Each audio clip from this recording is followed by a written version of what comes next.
नमस्कार, मैं अशोक कुमार पांडे। स्वागत है आपका टीसीएच पर। हाजिर हूं इजराइल, फलस्तीन, लेबनान, ईरान, मिडिल ईस्ट और इसके बहाने सारी दुनिया की खबरें लेकर। कल इजराइल और लेबनान के बीच में सीज फायर हो गया और कई लोगों ने यह उम्मीद जताई कि अब इसके बाद मिडिल ईस्ट में शांति हो जाएगी। कल की बातचीत में भी मैंने कहा था, कल जब मैं आप लोगों से मुखातिब था, जब अपना वीडियो लेकर आया था, तो भी मैंने कहा था कि इजराइल एक ऐसा शैतान है जिसके ऊपर भरोसा करना बेहद खतरनाक हो सकता है।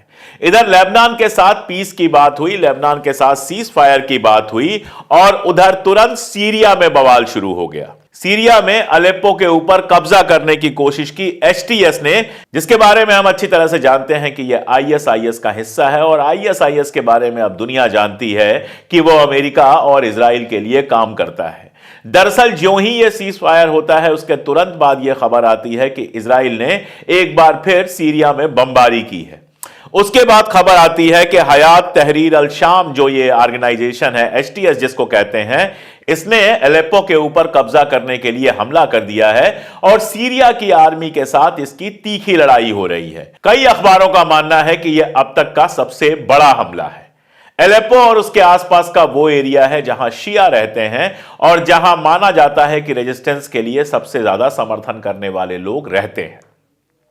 अब इजराइल सीरिया के ऊपर बमबारी क्यों कर रहा है, अलेप्पो के ऊपर यह हमला क्यों हुआ, क्या चाल है इसके पीछे अमेरिका और इजराइल की, इस पर बहुत डिटेल में बात करूंगा। लेकिन उससे पहले हिजबुल्लाह ने एक अनाउंसमेंट किया और इस अनाउंसमेंट को नाम दिया स्टेटमेंट नंबर 4638, यानी ऐलान नंबर 4638।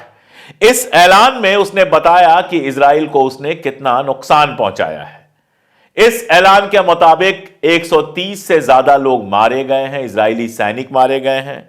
1250 से ज्यादा बुरी तरह से घायल हुए हैं, यानी अगर घायलों और मरने वालों की संख्या को मिला दें तो यह 1500 के आसपास होती है। इसके अलावा 59 मरकावा टैंक्स को तबाह किया है लेबनान ने, हिजबुल्लाह ने इजराइल के साथ लड़ाई में। और अगर देखें तो 11 मिलिट्री बुलडोजर्स हैं जिनको नष्ट किया गया है, जिनको बर्बाद किया गया है। कल भी जब इजराइल ने यह घोषणा कर दी कि वह अपनी सेना पीछे हटा रहा है, सीज फायर कर रहा है, उसके बाद कई जगहों पर टूटे फूटे मरकावा टैंक दिखाई दिए। इसके अलावा जो सबसे बड़ा नुकसान पहुंचा है वो 6 हर्मस 450 ड्रोन्स को नुकसान पहुंचाया है, उनको बर्बाद किया है। अब आपको लग रहा होगा ड्रोन को बर्बाद करने में ऐसी बड़ी बात क्या है। पहली बात तो यह कि ये जो हर्मस 450 ड्रोन्स हैं ये बेहद एडवांस हैं और एक एक की जो कीमत आती है वो बिलियंस में आती है। तो आप समझ सकते हैं कि कितना नुकसान इजराइल को हुआ है। नुकसान लेबनान को भी हुआ है, इसमें कोई दो राय नहीं है। लेबनान में कितने लोग मारे गए हैं, कितने हिजबुल्लाह के सैनिक मारे गए हैं। नसरुल्लाह को पहले ही मार दिया था, उसके बाद जिनको हेड बनना था उनको मार दिया, तो मारे इनके भी लोग बहुत गए हैं। लेकिन इजराइल को भी बड़ा नुकसान हुआ है। एक सवाल यह उठ रहा है कि इस जंग को जीता किसने है।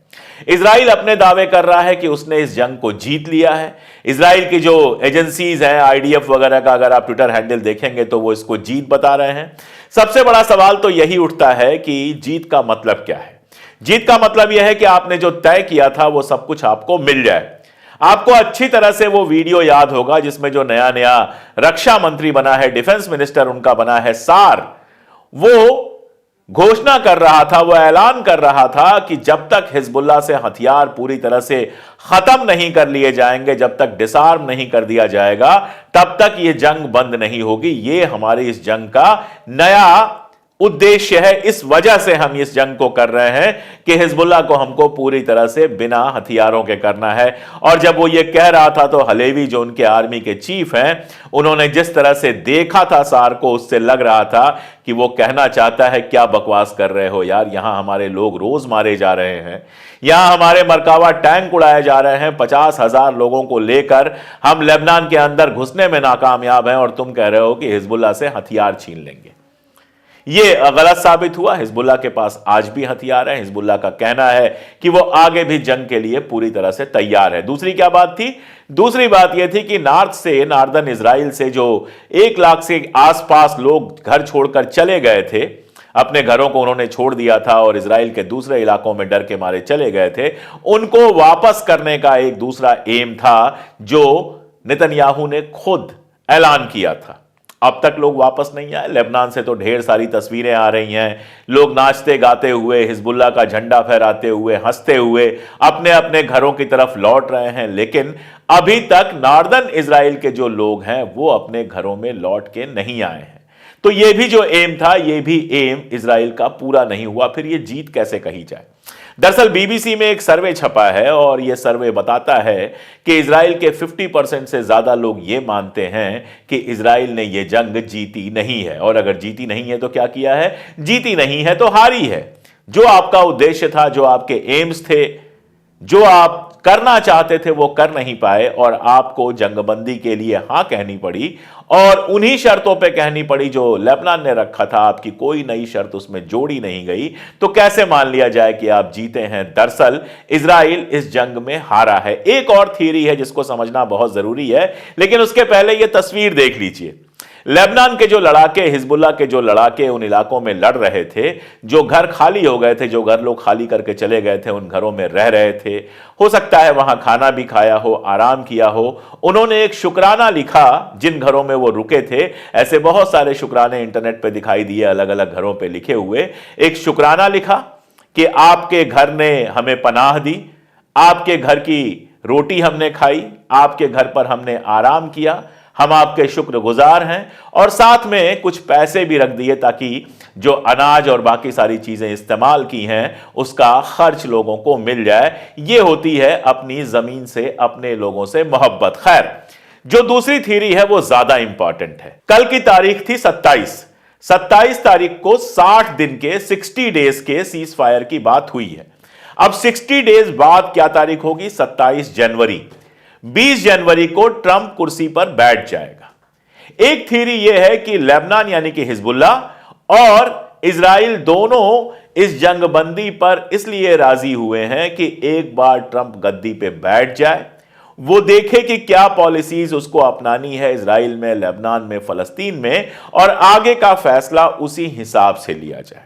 दूसरी थ्योरी यह है कि अमेरिका और फ्रांस दोनों ने अंदर अंदर प्रेशर बनाया।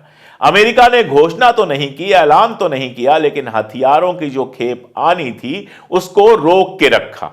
और फ्रांस ने कहा कि अगर आप ये ट्रूस करेंगे, अगर आप ये जंगबंदी करेंगे, तभी हम आईसीसी वाले मसले पर आपके साथ खड़े होंगे। ये बात इसलिए सही लगती है कि इस खबर के आने के तुरंत बाद, ये जो सीज फायर की खबर है, इसके आने के तुरंत बाद दो खबरें आई। एक खबर यह आई कि बाइडेन ने $680 मिलियन के हथियार इजराइल को भेजे जाने की मंजूरी दे दी, यानी यह नए हथियार इजराइल को मिल जाएंगे।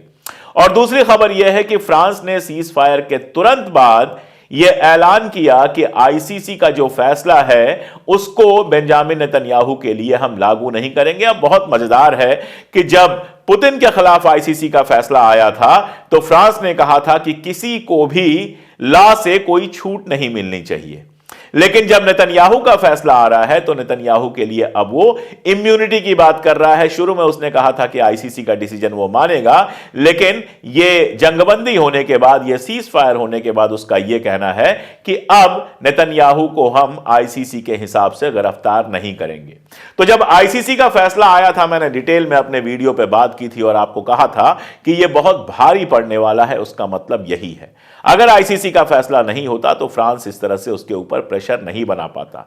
और यह फैसला कितना बड़ा सरदर्द बन गया है इजराइल के लिए, इसका अंदाजा आप इसी से लगा सकते हैं कि कल तक इस फैसले के खिलाफ लगातार बोल रहे, इस फैसले को बकवास बता रहे नेतन्याहू और गैलेंट अब इसके खिलाफ अपील करने जा रहे हैं, यानी कि कानूनी लड़ाई लड़ने जा रहे हैं। अगर आईसीसी का फैसला वाकई एक कागज का टुकड़ा भर होता तो वो ये सारा कुछ नहीं कर रहे होते। अब वो किसी तरह से इस फंदे से अपना सर बचाना चाहते हैं। बचा पाएंगे कि नहीं बचा पाएंगे, ये आने वाला वक्त बताएगा। अब लौट के आते हैं सीरिया पर। सीरिया एक ऐसा मुल्क है जो तमाम तरह की जंगों में बुरी तरह से उलझा हुआ है। कहने को वो एक मुल्क है, लेकिन जब उसका पॉलिटिकल मैप आप देखते हैं, जब उसका राजनीतिक नक्शा आप देखते हैं, तो पाते हैं कि उसके एक छोटे से इलाके पर अमेरिका का कब्जा है, एक इलाके पर ये जो मैंने बताया एसटीएस हायत तहरीर अल शाम, इसका कब्जा है, एक इलाका ऐसा है जिस पर दूसरे आतंकवादियों का कब्जा है, एक इलाका है जो रशिया के कंट्रोल में है, और जो बीच वाला बड़ा इलाका आप देख रहे हैं वो असद के कंट्रोल में है। अब इसका नक्शा लगा हुआ है बिल्कुल लेबनान से, और लगातार इजराइल ये बात कह रहा है कि ईरान के जो हथियार असलहे आते हैं हिजबुल्लाह के पास, वो सीरिया के रूट से आते हैं, और इसीलिए वो सीरिया से लेबनान को जोड़ने वाली जो सड़क है उसको पूरी तरह से तबाह करने पर लगा हुआ था।